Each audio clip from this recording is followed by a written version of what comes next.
I introduce you to this concept of composite beam is because this is the same concept of working stress design in reinforced concrete beam.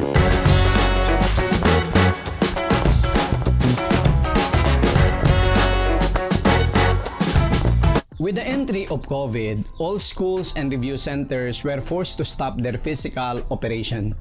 All shifted to online. Different centers use different advertising tricks and gimmicks that cause more confusion in the minds of reviewees and students rather than help them. But in order to give you clear idea on what you will actually experience in our online review, we created this channel so that you will see, know, and experience firsthand how we do it online. But before we begin our discussion today, please don't forget to visit, like our FB page, Padilla Review Center. The link is found below. Please also subscribe in our YouTube channel. Please don't forget to click the notification bell. Choose all so that you will always be updated and notified regarding all our posts. Also, please don't hesitate, and we will appreciate it if you will like every post that we will make. This is for all of you who are reviewing and students of math, science, and engineering, most especially civil engineering. So if you have problems or questions or topics that you want us to discuss, just send it to us through our contact numbers below. So let's begin.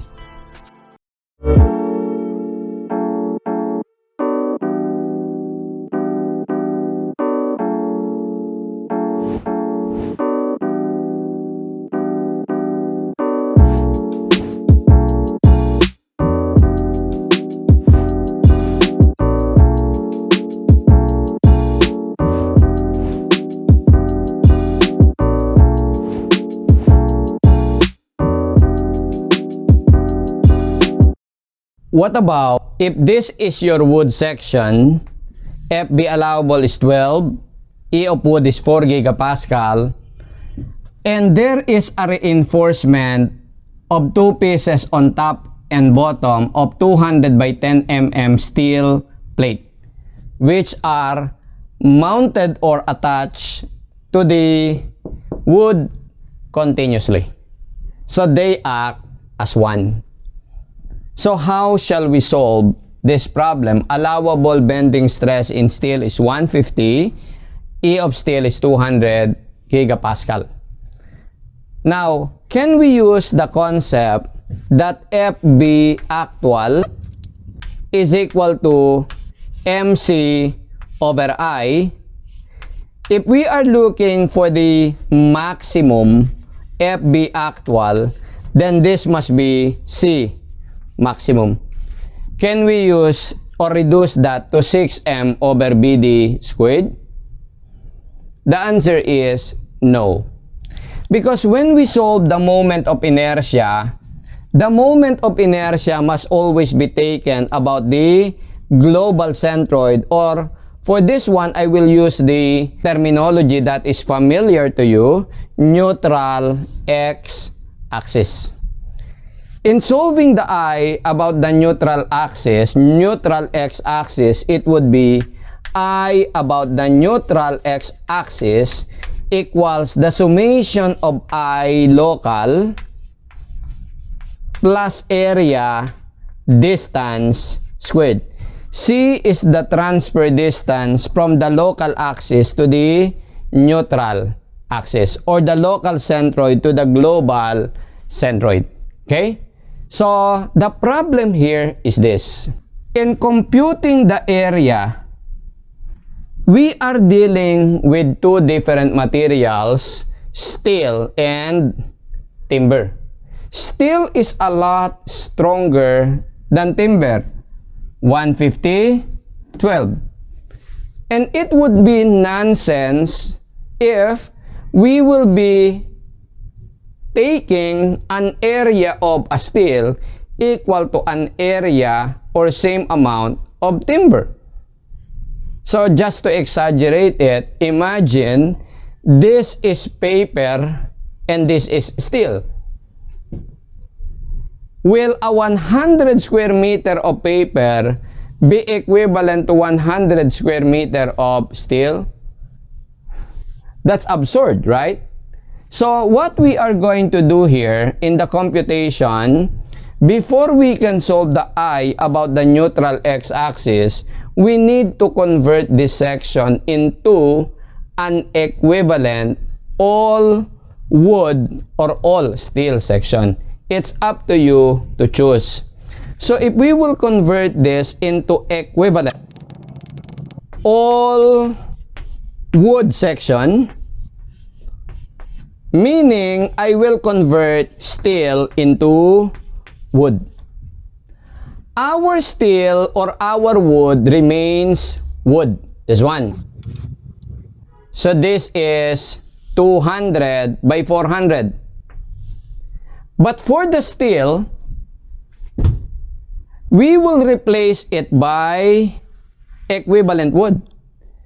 So when you remove the steel and replace it by equivalent wood, will it be same area, bigger area, small area? Imagine you have, let us say, a chair with steel legs. And if one leg is broken, you'll replace it by wood of the same area. For example, one leg is 1 by 1 by 1. It's an angular bar, 1 inch by 1 inch by, let us say it's 4 mm. 1 inch by 1 inch by 4 am, or approximately that is 3/16. So if this is damaged, then will you replace that leg by a wood of the same section? Of course, you know it's not. You'll have to replace it by a bigger section, right? So if we will replace this steel by an equivalent wood, then it must be a bigger section of wood. Did you get now the concept? So this is the equivalent all wood section. Sir, what about if we will replace that by an equivalent all steel section? We'll go to that later, okay? So, for this one, how do we compute the area of the equivalent wood? Let us say that the area of this wood, this is real wood to real wood. So, the area of wood, let us say, is AW. The area of this is the same, AW. And let me compute that here. Area of wood is 200 by 400. So this is 80,000 millimeter squared. But this one, the area of this steel is AS. The area of that steel AS is equal to 200 by 10. This is going to be 2,000 millimeter square of steel. This one is of original or real wood. Okay? Now we have to transform it into an equivalent area. The area equivalent for this is AW, let me call it AW prime. This is bigger. What is the relationship between AW and AS? So conversion from steel to equivalent wood. Let me give you the concept. Now, the force that it can carry, that this steel can carry, must be equal to the force that the wood, equivalent wood, can carry. So force of steel must be equal to force of equivalent wood. I will be using prime for equivalent. So we know that stress is force per unit area. So it means the force allowable is allowable stress times area. Right? And we are talking of bending stress. So we say that force is stress times area. For steel, it must be the FB of steel times the area of steel.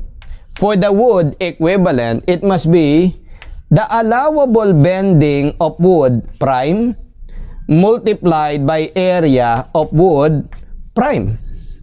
Okay? So, let us consider the equivalence. So, we will have here FBS over FB wood prime is equal to AW prime over AS. You get it? Now, let me call this one AW prime over AS. Take note that this would be a common ratio. Right? Right. So, this one, let me call this as equal to, this is bigger than this. Let me call this as N. N is called the modular ratio. Okay? Modular ratio because it is the area, it is the ratio of modulus of elasticity. It would be the E of the stronger material over the E of the weaker material. Okay?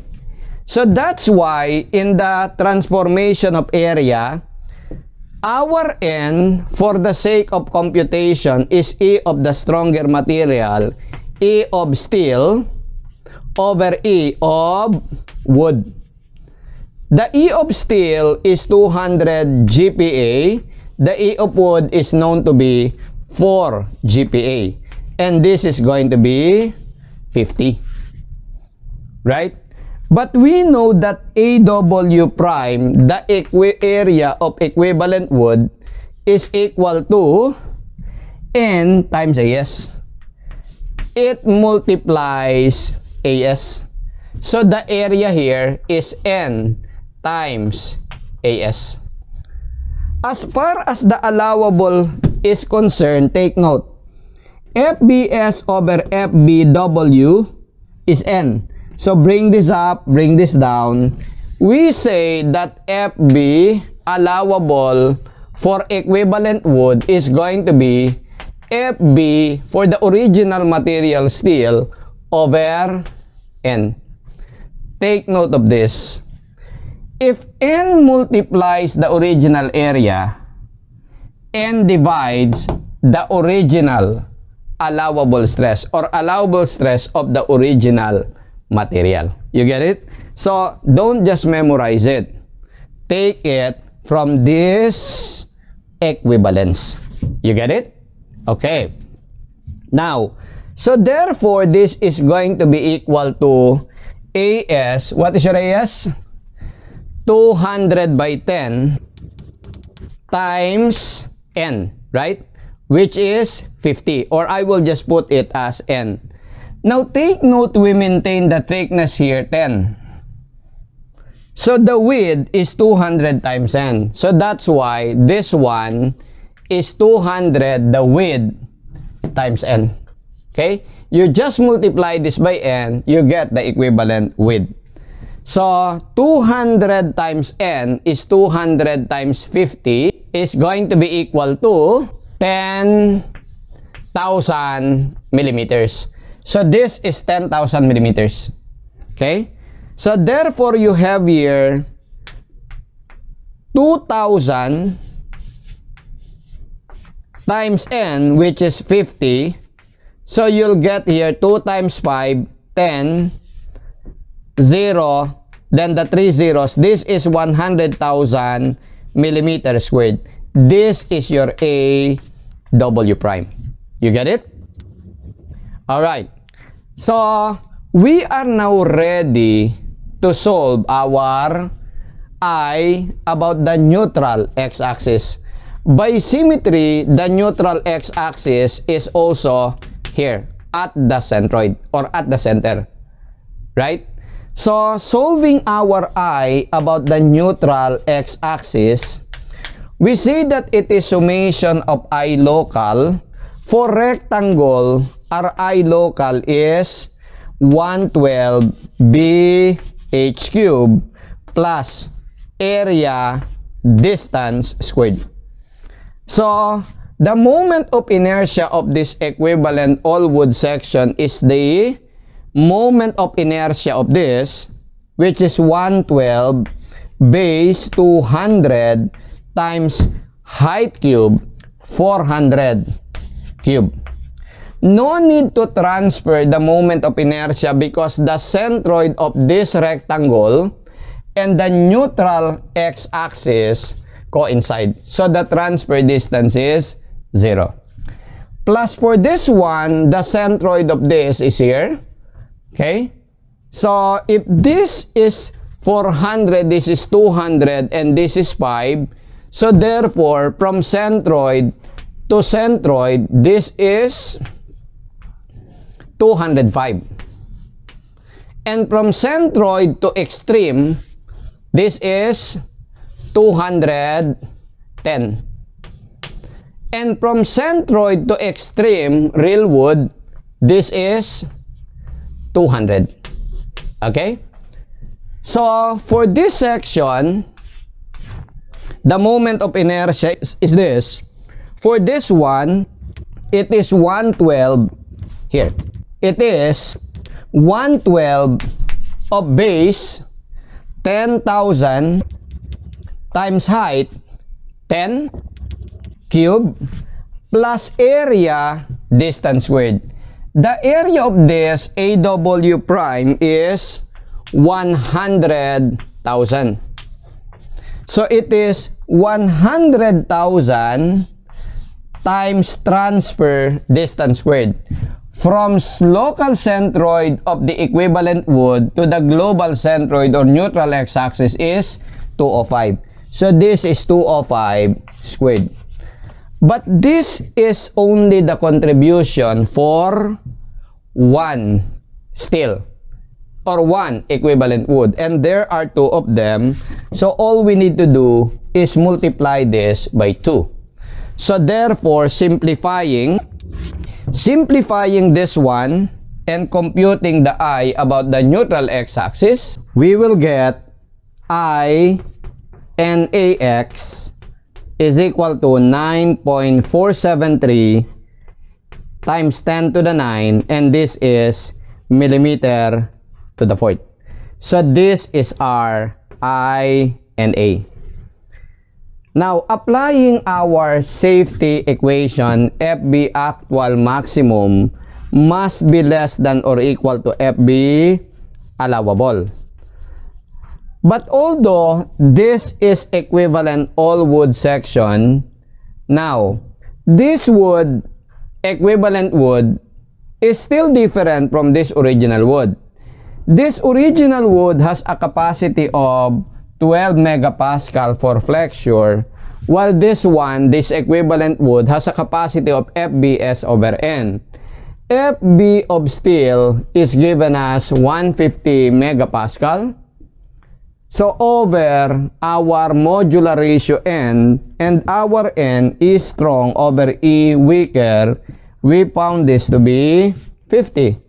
So this is just 3 megapascal. Okay? So applying our equation of safety, this one, so that is M, considering the real wood first, real wood, our FB actual is M, C maximum over I about the neutral axis. Neutral x-axis must be less than F of the real wood is 12 megapascal. Okay? So substituting the values, take note, if I will draw our flexural stress diagram, our stress is a function of C. For a certain moment, this is constant, this is constant for a certain value of moment. So it varies with C. C is the distance from the neutral axis. So since the equation is linear, so our stress diagram will be linear also. So it would be something like this. So this is tension, this is compression. Okay? So tension, and this is compression.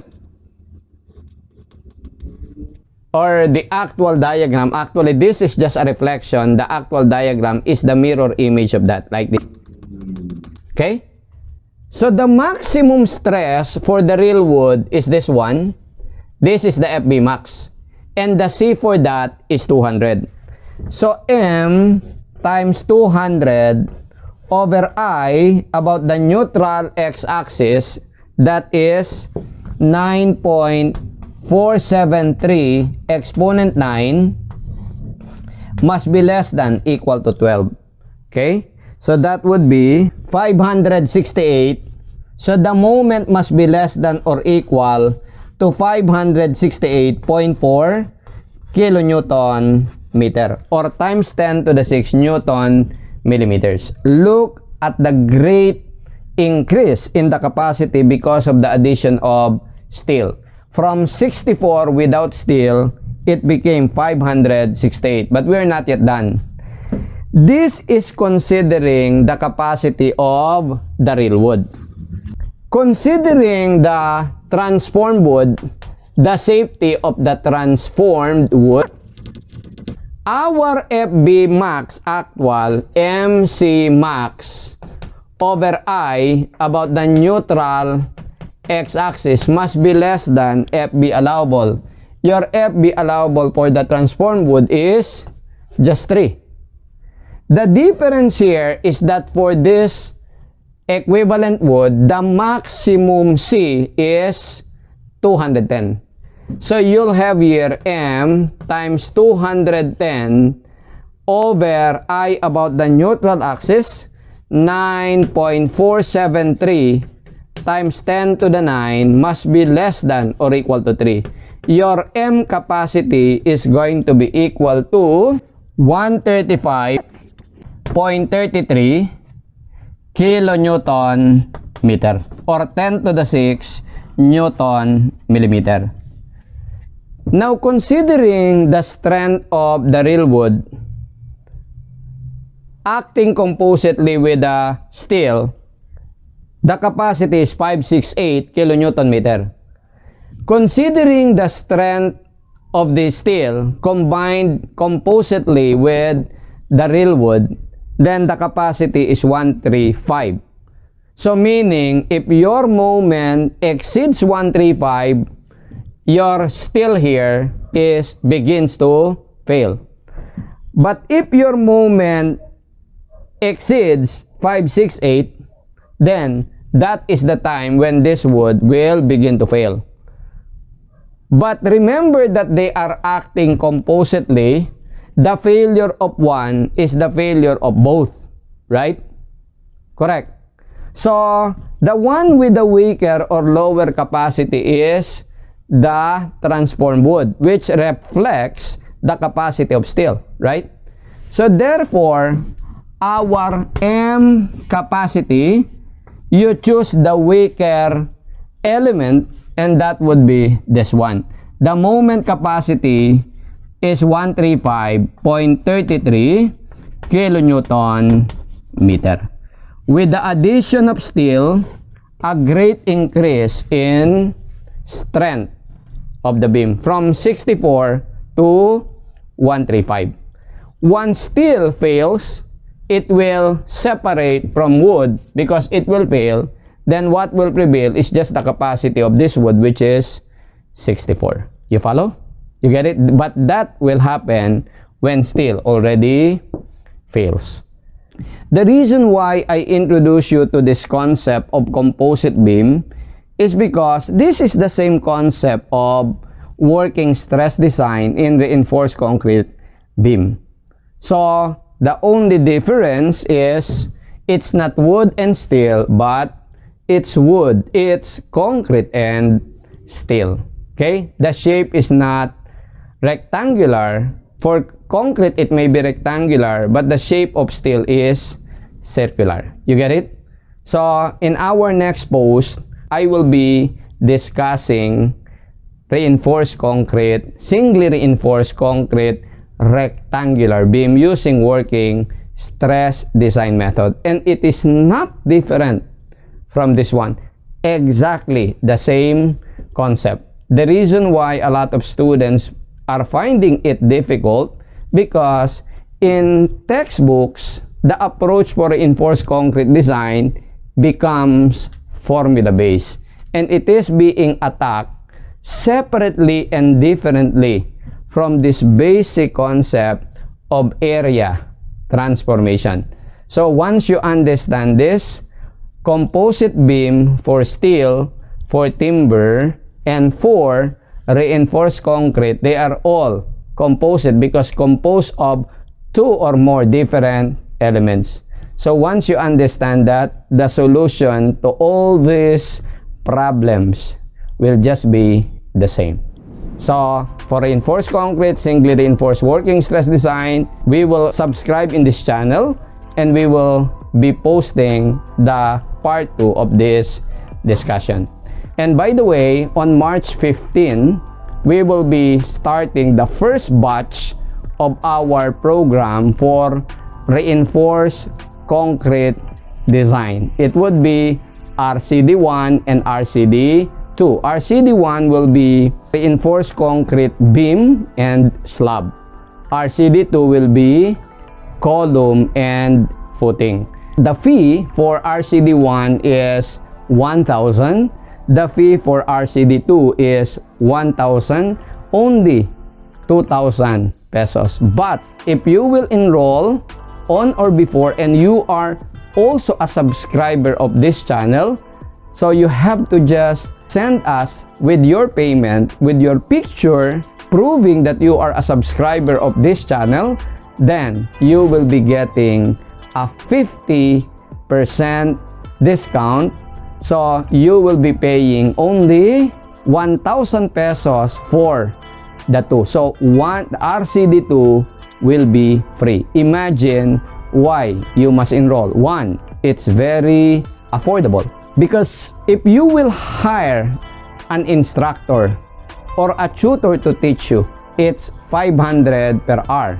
If I have time, I accommodate tutorial, but my rate is 1,000 per hour. But I rarely accept tutorial now because of the so hectic schedule that I have. So if that's 1,000 per hour, but if you will enroll in this program, this is about 30 modules. Okay? So this would be 30 modules. And each module is more than 60 minutes computer teaching hour. Iba yung computer teaching hour, iba yung actual teaching hour. Kasi sa computer teaching hour, removed, reduced, eliminated yung mga dead air. Meaning, air that are, or meaning time that are wasted. Okay? Errors are eliminated because these are edited, no? So, the pictures, also the video are edited. So, you don't have any wasted time. In fact, a 1 hour, 30 minutes video lecture is equivalent to 4 hours actual lecture in a physical setting. So meaning, if that is 30 modules, assuming 1.5 hours, teaching hours in online, so we will be having 4 times 30, that is equivalent to 120 physical hours. Times 1,000, that is basically 120,000, and you will be paying me only 1,000 if you will be able to avail of the discounted price. So that discount is valid until we decide to pull it out. So it is still on board. If you decide to enroll, you will be getting an access to our RCD reinforced concrete design lectures and trainings. But also, if you enroll, you can also ask questions in case you have something you don't understand. And the beauty of this program is you can view the lectures again and again and again. Each of you will be granted for the program, for the entire program, for example, RCD1 and RCD2. For RCD1, you'll be granted 3 months access. For RCD2, you'll also be granted 3 months access. So, if you want to revive it, then you just have to pay a minimal fee. Meaning, if you want to extend the 3 months, then you will have to pay that amount. Okay? So, for the entire program, RCD1 and RCD2, you'll have a continuous access for 3 months. Okay? So, that is continuous time. 1.5 months for RCD1, 1.5 months for RCD2. So, that would be continuous. You get it? So, I hope you will really enroll, and I hope that I could help you with RCD. Join me, enroll in our training. Okay? So, see you